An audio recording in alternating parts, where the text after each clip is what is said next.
এখানে একজন পাপড় খাচ্ছে, একজন পাপড় খাচ্ছে, এখানে একজন পাপড় খাচ্ছে। একটু পাপড় দাও, দাও না, একটু খাই, দাও, খেয়ে নিলাম পুরোটা।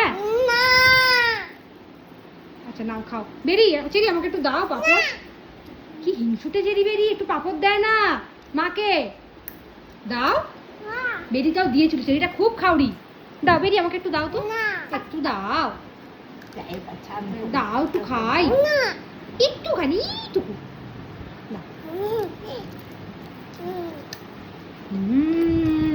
বেরি খুব ভালো নেই। এই সাবুর পাপড় কোথা থেকে আনো? আমাদের তপনের দোকান থেকে কিনে সে হলে না আর ভালো হয় না। চেরি নিজেরটাকে ওরটার দিকে আবার খেতে চাচ্ছে। বেরি তাড়াতাড়ি খেয়ে নে, বাজার থেকে আনো। তাড়াতাড়ি খেয়ে নে, চেরি নিয়ে নেবে। তারপরে হ্যাঁ ওই দেখো, দে, চাইছে ওর কাছে, দে একটু দাও, চেরিকে একটু দাও, একটু দাও। আবার পরে একটু করে দেবো ভাজু।